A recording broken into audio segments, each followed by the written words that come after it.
Well, good morning, everyone. Good morning. Ladies and gentlemen, it's time. It's time.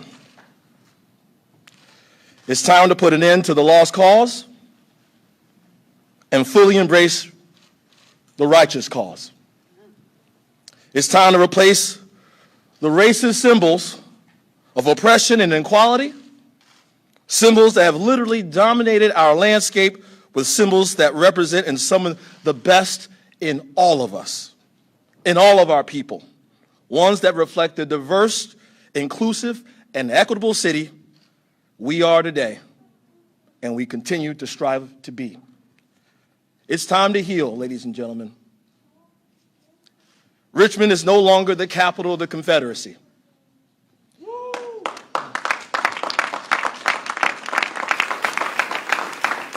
It is time to show our community how much love we have here. It's time that we embraced our diversity. It is time that we remove barriers that hinder the dreams of Black children in our community. In the 100-plus years since these monuments were erected, we have known better. We knew better during Jim Crow. We knew better during massive resistance. And we knew better long before the dying pleas of young Black men like George Floyd. We have two pandemics in this country: COVID-19 and racism. One is 6 months old, the other 400 years old. And as the events of the last months and the last 2 weeks have made painfully clear, both are lethal, especially for Black and brown people. It is our responsibility to do everything we can to keep either from claiming more lives in this country, in this world. We need to show that Black and brown lives matter. This is our moral duty. We know better. And now that we know better, it's time to do better.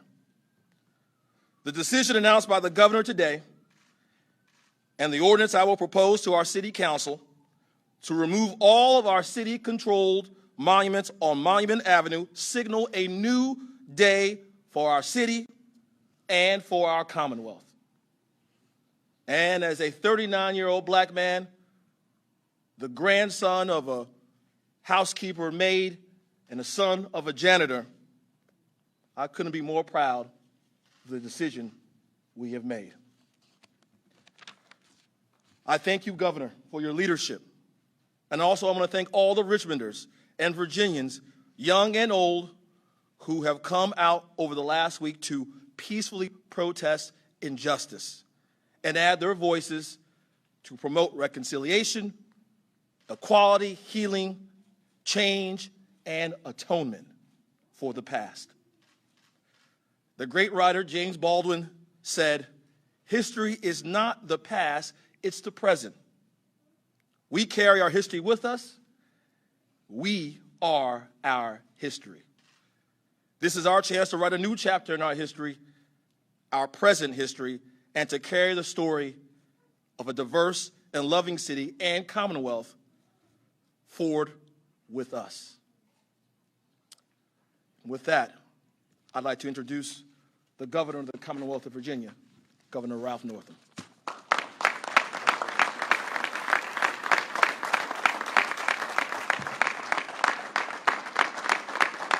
Good morning. Good morning. Well, first of all, Mayor Stoney, thank you so much for your powerful words. Thank you so much for your leadership during difficult times. And I just want you to know that Pam and I are proud to live in the city of Richmond. So thank you. And good morning to everyone. I want to thank everyone watching from around Virginia and around our great country. And I want to thank the many guests who have joined us as we chart a new course in Virginia's history. Today, we're here to be honest about our past and talk about our future. I'm no historian, but I strongly believe that we have to confront where we've been in order to shape where we're going. And in Virginia, for more than 400 years, we have set high ideals about freedom and equality, but we have fallen short of many of them. Some of America's most hopeful and forward-looking moments happened right here in this Commonwealth and in this capital city of Richmond. When Americans first dreamed of life, liberty, and the pursuit of happiness, they dreamed here in our Commonwealth. Virginia adopted a Declaration of Rights before the United States declared independence. It said that all are equally free and independent and have certain inherent rights. It specifically called out freedom of the press and freedom of religion. And in a church on a hill just 15 blocks from here, Virginia's first elected governor helped launch the American Revolution when he cried, "Give me liberty or give me death." That was Patrick Henry, and I now have the job that he once held 72 governors ago. These are our greatest legacies as Americans. But there's a whole lot more to the story, because those inspiring words and high ideals did not apply to everyone. Not then and not now. Because at the bottom of that very same hill, one of the country's largest slave trading markets was coming to life. A place where Virginians would sell men, women, and children for profit. Americans buying and selling other Americans. This is just as much the American story as it's one that we are only just now beginning to tell more fully. Through 400 years of American history, starting with the enslavement of Africans, through the Civil War, through Jim Crow and massive resistance and mass incarceration, black oppression has always existed in this country, just in different forms. The legacy of racism continues not just in isolated incidents like we saw in Minneapolis a few days ago. And I want to acknowledge that our country will honor the life of George Floyd in a memorial service in about 3 hours. The legacy of racism also continues as part of a system that touches every person and every aspect of our lives, whether we know it or not. But hearts are in different places, and not everyone can see it, or they don't want to see it. When I used to teach ambitious young doctors, I would tell them the eyes can't see what the mind doesn't know. Think about it. The eyes can't see what the mind doesn't know. And that's true for a lot of us. So it's time to acknowledge the reality of institutional racism, even if you can't see it. Public policies have kept this reality in place for a long time. That's why we've been working so hard to reform criminal justice laws, expand health care access, make it easier to vote, and so much more. But symbols matter too, and Virginia has never been willing to deal with symbols. Until now. Today, Virginia is home to more Confederate commemorations than any other state. That's true because generations ago, Virginia made the decision not to celebrate unity, but to honor the cause of division. You'll see this if you look around Virginia and our capital city. The statue of Robert E. Lee is the most prominent. Lee himself didn't want a monument, but Virginia built one anyway. Lee once said, "I think it is wiser not to keep open the sores of war, but to follow the example of those nations who endeavored to obliterate the marks of civil strife, to commit to oblivion the feelings engendered." Those are wise words indeed. So what happened? Virginia leaders said, "We know better."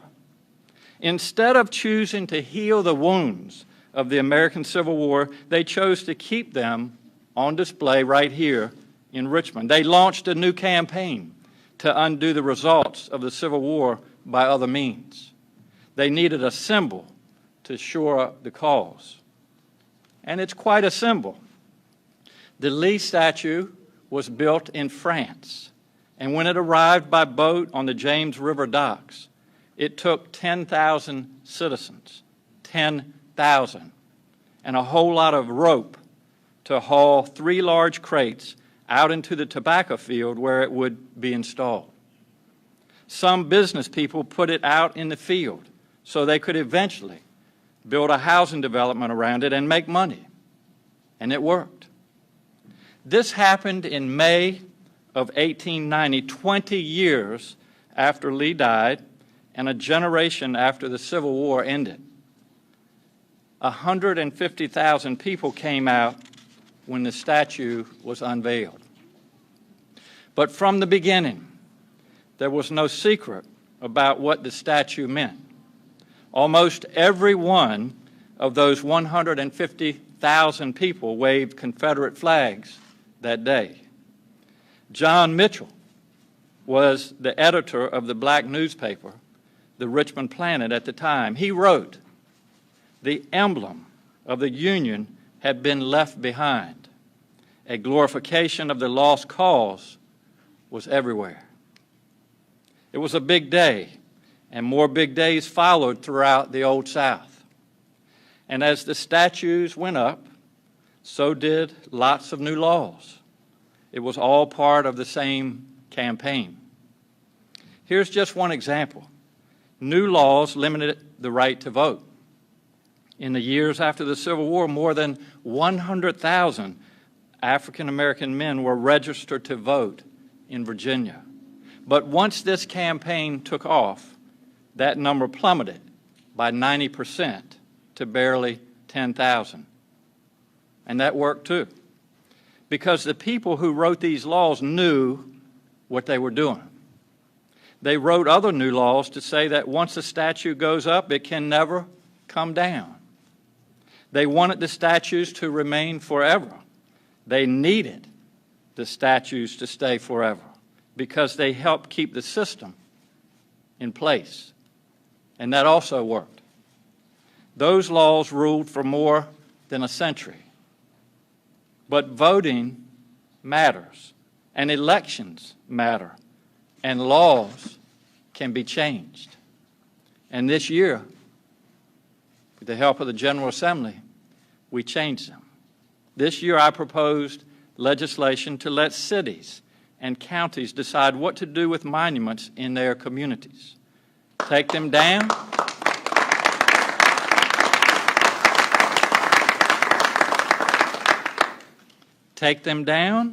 move them somewhere else, or add additional context.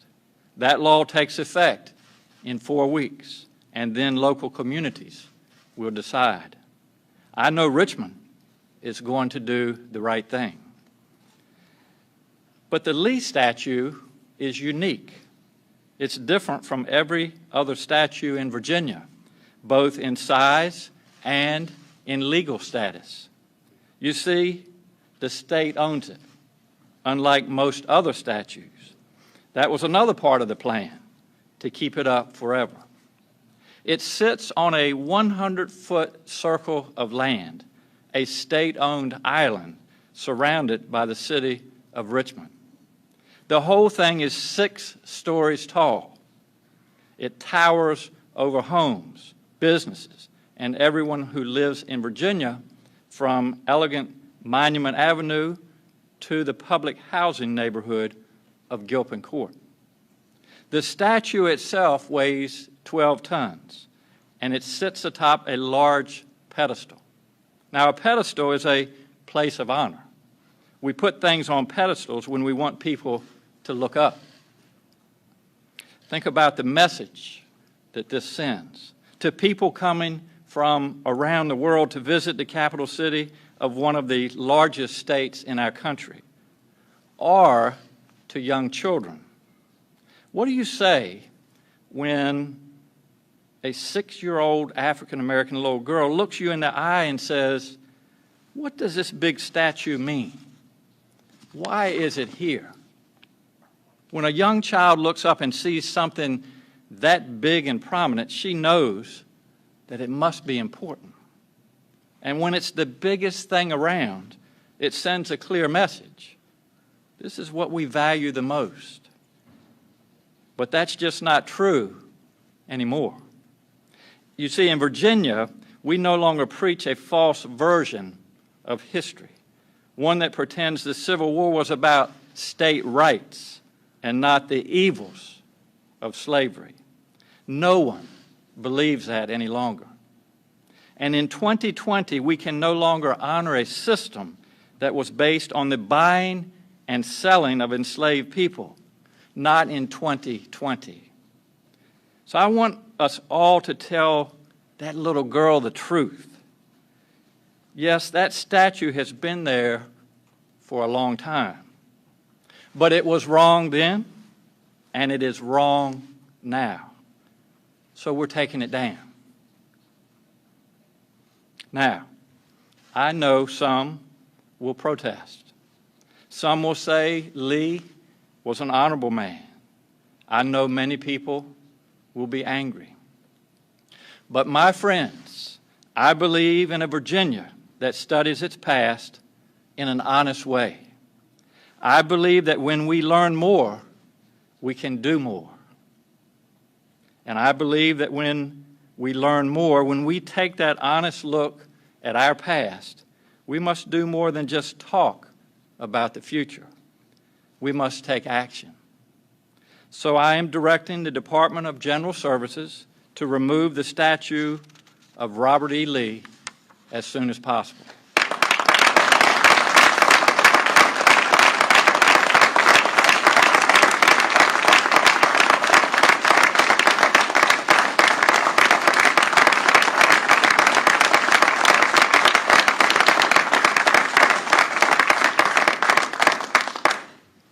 It will go into storage, and we will work with the community to determine its future.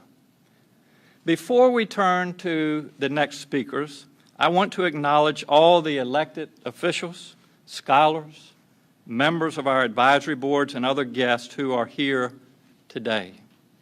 In particular, I want to acknowledge members of the family of Barbara Johns, Mr. Robert Johns and his grandson, Mr. Tyrone Mayer, Jr. You all know their family's story. In 1951, a 16-year-old girl, Barbara Johns, stood up and led a protest, a student strike against substandard conditions at Robert Moton High School in Prince William County. She pushed, and 2 great American attorneys took up her cause. Oliver Hill and Spotswood Robinson filed suit just next door in the federal courthouse at the bottom of the hill. That case became Brown versus the Board of Education, and it eventually threw out segregated schools in the United States of America. Right here, it started in Richmond. That is how you make change. You push on the outside, and you push on the inside too. We'll hear in just a moment from a few of the people who are making change happen. My friends, I believe in a Virginia that studies its past in an honest way. I believe in a Virginia that learns lessons from the past. And we all know that our country needs that example right now. America is once again looking to Virginia to lead. But make no mistake, removing a symbol is important, but it's only a step. It doesn't mean problems are solved. There are still monuments of inequities that exist in our Commonwealth and in this country. We still need change in this country. We need healing, most of all. But symbols do matter. My friends, we all know it's time, and history will prove that. Thank you all so much for being a part of this important history today. I would now like to introduce the Reverend Robert W Lee IV. We've been talking about his great-great-grandfather. Reverend Lee, welcome.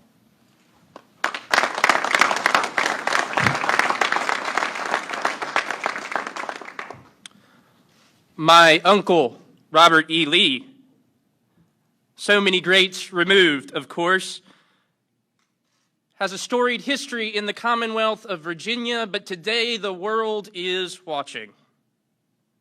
Because of the death of George Floyd, because of the death of so many other people at the hands of oppression and racism and violence and white supremacy and police brutality, we are here because we want to show that we can and must be different. A new day is coming, not only for the Commonwealth, but for the United States and for the world, in which, as the great Martin Luther King promised, justice would roll down like a river and righteousness like an ever-flowing stream. This is the hope that we live in, but I know that my name bears some weight here, at least in the Commonwealth. To those of you who might be doubting, to those of you who might be hedging your bets that this is not the time to do this, when will be the right time? When will it be right to address the white supremacy and racism that we have made an idol of my uncle out of? We have created an idol of white supremacy, of hatred, of racism, and rightfully so, out of the Confederacy, and we must do our best now to address that. Now, as you can see, I'm a pastor also, and I was baptized, and when you are baptized, you're baptized by your given name, not your last name. So I was a Christian first, and then a Lee second. And as a Christian, I am compelled to believe that this is a moment for us not to shy away from painful truths, but to address them for what they are. Lee, indeed, was a complicated figure, and we all know that. But in his complexities, we see that he was a man of his time who fought to continue the enslavement of black people. And in so doing, set our nation on a course towards destruction. But we have a chance here today in the Commonwealth of Virginia. We have a chance to say that this will indeed not be our final moment and our final stand. There is more important things to address than just a statue, yes, and we know that, and we see that across the nation. But this statue is a symbol of oppression, and if it is a symbol, it becomes an idol. And if it becomes an idol, I am convinced as a Christian that the idols must be torn down.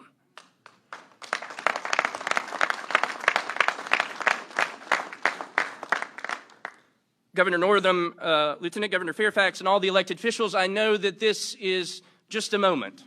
We go back to work.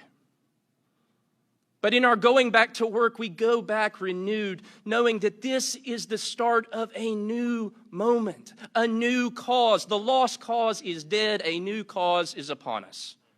One of equality, of justice, of peace and concord. It is in this hope that we come together, even in spite of what's going on across the nation. We come together and say that we must address these issues. And it starts with the statues, and it goes on from there. Don't rest today. For the work of justice continues, and the work of what we do to bring about change continues. This past week was Pentecost, and we talked about the story of the Holy Spirit descending upon the first apostles. One of the things I thought of most prevalently was the hymn, The Canticle of the Turning. And it says, the world is about to turn. Let the fires of your justice burn, for the world is about to turn. Friends, the world may be burning, and the world is about to turn because we are going to let justice roll down, and this is the start of something incredible. We're with you. We support the Commonwealth. And on behalf of my line of the Lees, that descend back to the Lees of Virginia, we support you, and we wholeheartedly commend this act.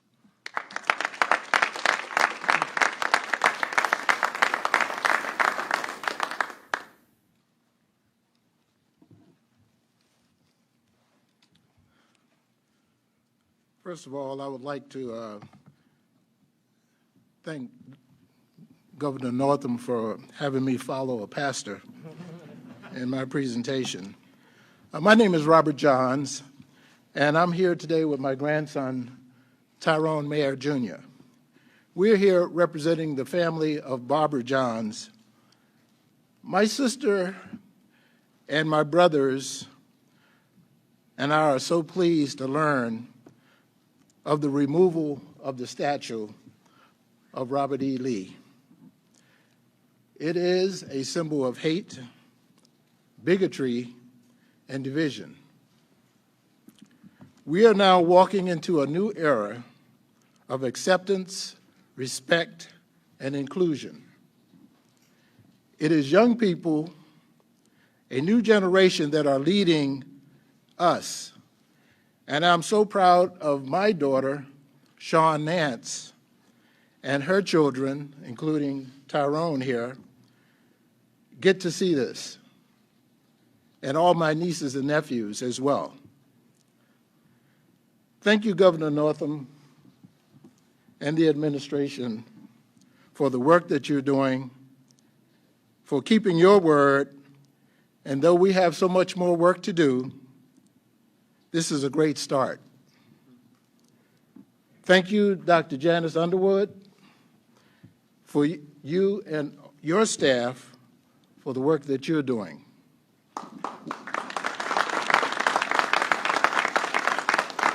We are so proud, the Johns family is proud, and the Commonwealth of Virginia is proud.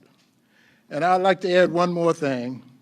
For all those who are protesting, I would encourage you in the Commonwealth of Virginia, throughout this country, please register to vote, because this is what it's going to take. Thank you very much.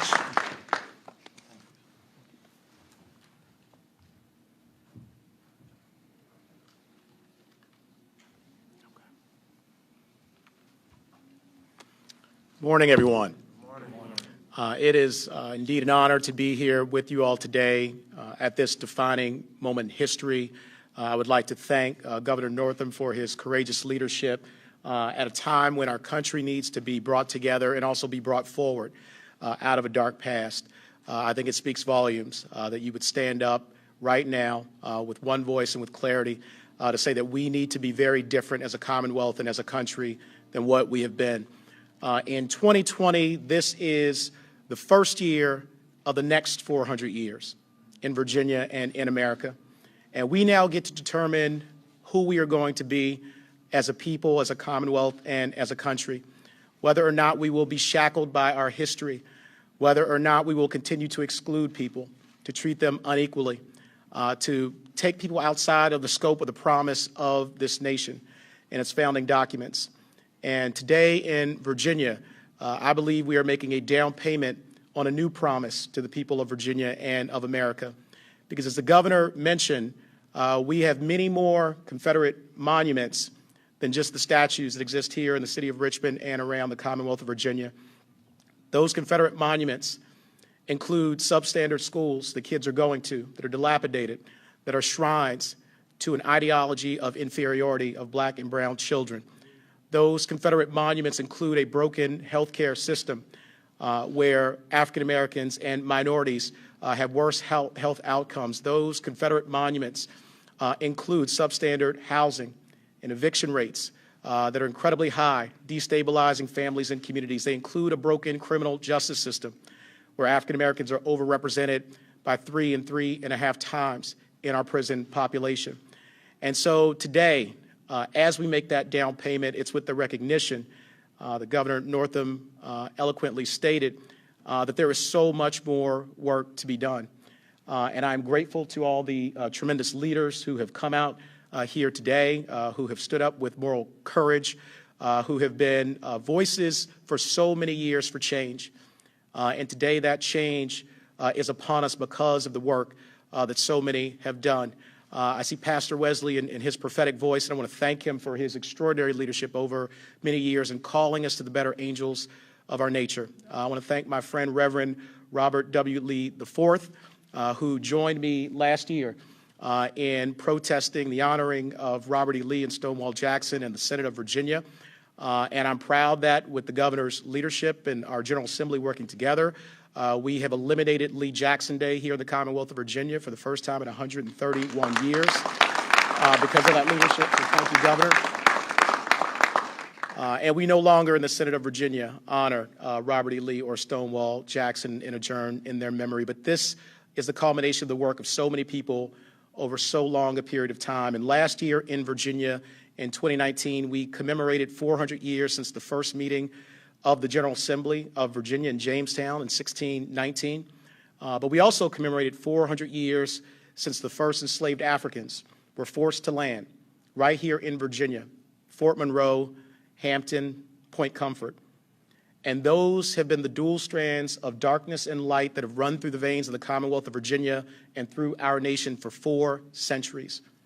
And you can draw a direct line from that 400-year mark through slavery and segregation and the black codes and discrimination and massive resistance and the death of George Floyd on a curb in Minneapolis and the death of Breonna Taylor sleeping in her home and the death of Ahmaud Arbery, who was killed and hunted down like prey on the streets of Georgia.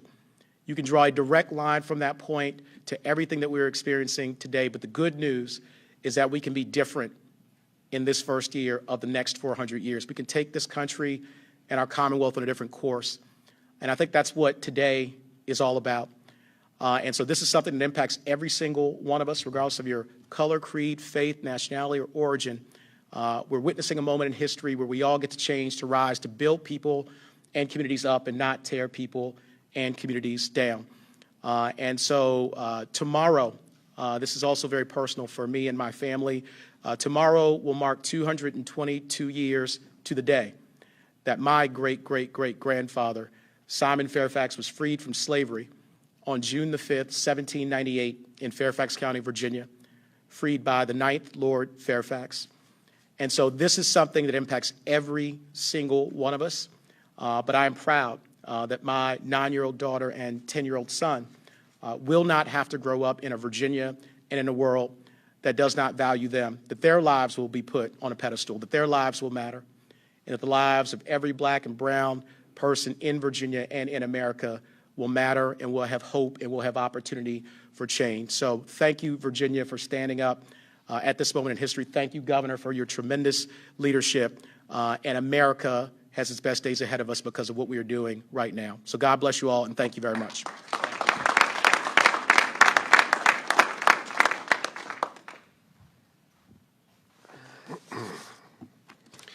Thank you, Governor, for your leadership.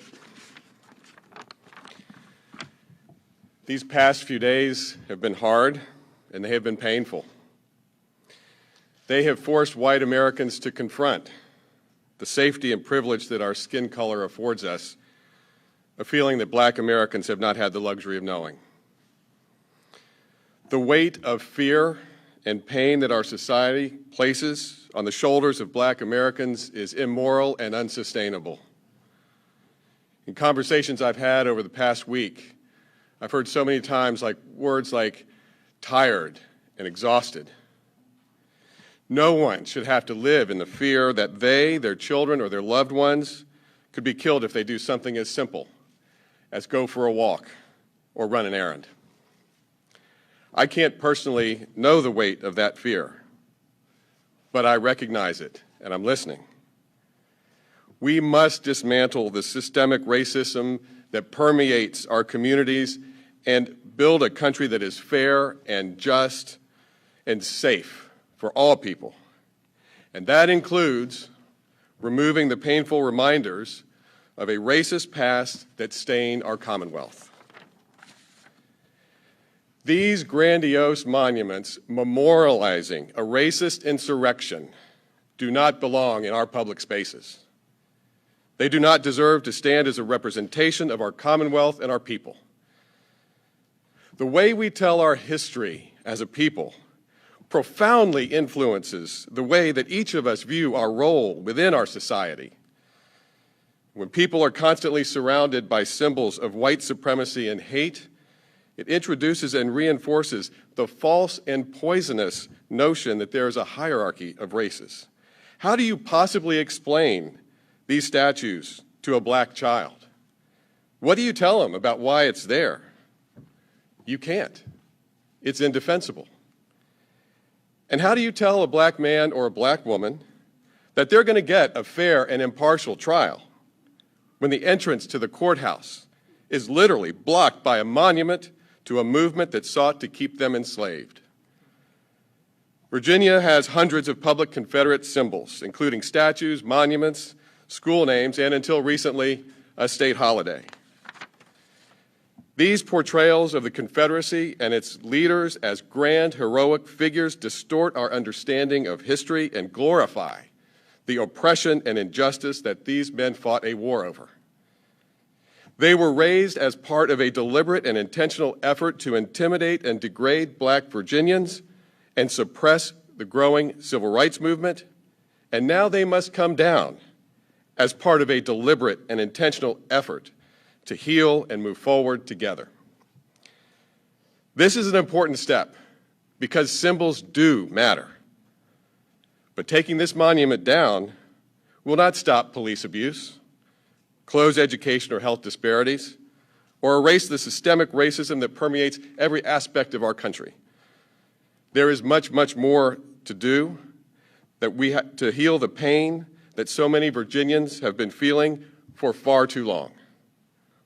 We have a long road ahead of us, but we cannot allow our fellow Virginians to bear this burden that we have forced them to carry any longer. We need to do the work to make Virginia the open, welcoming, fair, and just place that I know it can be.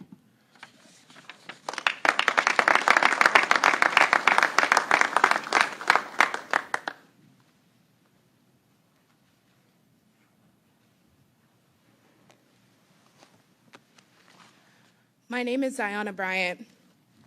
I am a student from Charlottesville, and I wrote the original petition in 2016 to remove the Robert E. Lee statue.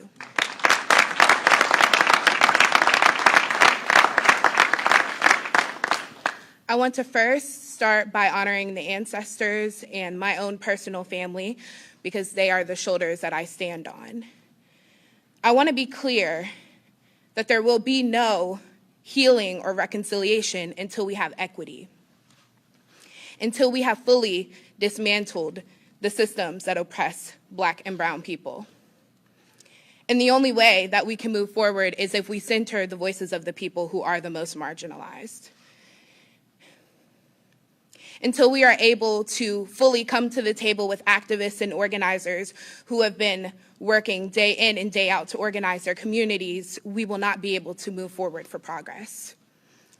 And so I want to make space to intentionally thank the activists in Charlottesville who have put in decades worth of work to get us to where we are today. Without them, we wouldn't be here.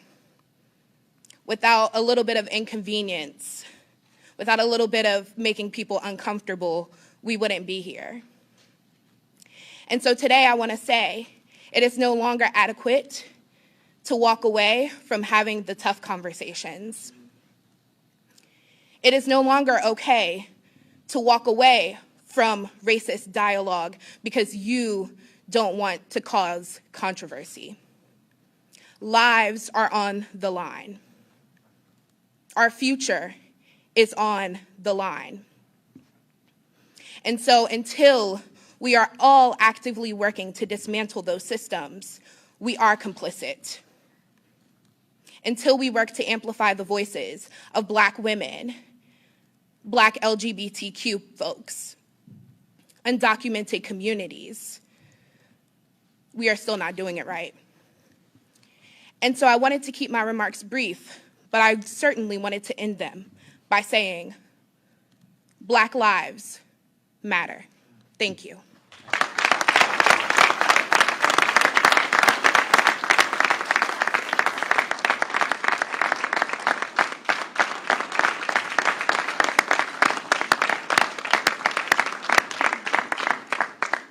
Sienna, and to all of you that spoke and to all of you that are here today, just again, thank you so much for being with us. I'll be glad to take some questions. Governor Brian Palmer, writing for the Free Press. This is a powerful, symbolic move, and I say that as a descendant of enslaved people and someone who's FOIA'd pretty much every county in Virginia to find out how much money has been spent on these monuments, and who's FOIA'd the city of Richmond. But what people are asking for on the street now is concrete steps to address police brutality, concrete steps toward racial justice, a comprehensive plan. So this is powerfully symbolic, but what are those plans? Statewide Marcus alert, a real look at police brutality. I mean, there's $3.4 million recently invested in putting school resource officers into schools, while Minneapolis is canceling its contract with police. Yes. Where are we going here toward those concrete steps toward genuine racial justice? It's a great question, and the question is about what are we doing in Virginia to address police brutality and really prevent what the world witnessed in Minneapolis. And I think the first step is to realize that we have a problem, and then to have people come together and have a dialogue. When I say people come together, people like myself, police chiefs, legislators, all these types of people, and talk about how we turn what we have experienced, how we turn words into action. And so, I think there's some very concrete steps that we can and plan to take in Virginia. One of those, and we've been working on for the past year or so, is diversifying our police forces, our staffs. That needs to happen. Having more interaction with the communities, letting people out in communities know that police officers are there to help them, not to hurt them.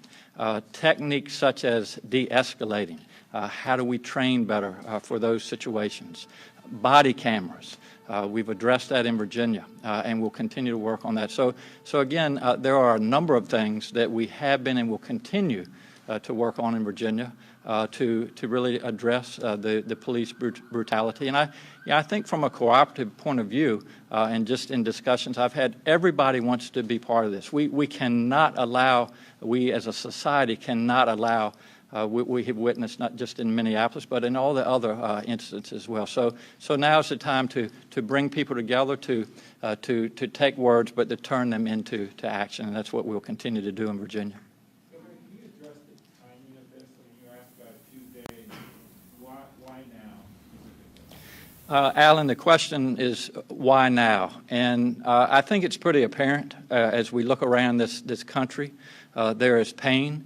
Certainly, Alan, as a physician, I can recognize the pain along with a lot of other people, and now is the time to heal. So we made this decision. We're proud of this decision, and we're taking a new direction in Virginia. Governor, there's some folks who think that by moving all of these monuments, there will be a great financial loss to the state, up to 10 to 12 billions of dollars. Could you respond to that? On sidebar, for those non-people of color or non-African Americans who say this talk of white privilege doesn't exist, can they be convinced? What would you say to convince them? The first question, Andre, was the expense. And while there will be an expense to removing these Confederate monuments, I think there's a much greater expense when we don't welcome people to Virginia, when we aren't inclusive in Virginia. So this is symbolic, but to let people around the world, and especially in this country, know that Virginia is a place of inclusiveness. It's a place of welcoming people. Our doors are open, our lights are on. That's the most important message, and there's no price to that. And so we're certainly more than willing to use the resources that it will take to take these monuments down, and to also have the discussion of what should happen to them as we move forward. Your second question was, what about white oppression, white privilege? Thank you. And I think, Andre, the answer to that is it's about education. It's about telling the truth of 400 years of history here in this country. And while there have been some good things, there are also many things that aren't good. And I think that certainly as I've gone around and listened and learned, and as I said earlier, the more we learn, the more we can do, I encourage all Virginians, white, black, doesn't matter what color they are, I encourage all of them to learn of our history and to learn how hurtful, and listen to people tell their stories of how hurtful these things are. And if we know that history, then we can move forward. And so that's what certainly as governor, and I know a lot of the other leaders here, we'll do as we move forward. Governor, can you provide more details on what is actually going to be removed from the site, and also what's going to happen to some of the Black Lives Matter and anti-police brutality messages that have been graffitied onto the monument? Yeah, the question is the stepwise fashion, and the first step of removing the monument, the first step is to talk with our contractors and make plans in the coming weeks to remove the actual bronze part of the statue. That will be placed in a warehouse, and then we'll have discussion as far as what to do with the pedestal. Will we put another monument on top of the pedestal? So that discussion will continue as we move forward. And the second part of your question? What is going to be done with some of the messages that have been graffitied onto it, the Black Lives Matter and anti-police brutality messages? We're in the midst of those discussions. Governor, can you describe the process of making this decision? Was there an image you saw or something someone said to you that made you decide, okay, I've got to go ahead and act? Greg, as I said, as a physician, I can recognize pain. There's tremendous pain. It's been going on for a long time, but it was brought into particular focus in Minneapolis. And then we've seen the protest here in Virginia, not only in Richmond, but in other cities and towns across Virginia. So the pain is real. I recognize that. And so I made the decision as far as time-wise.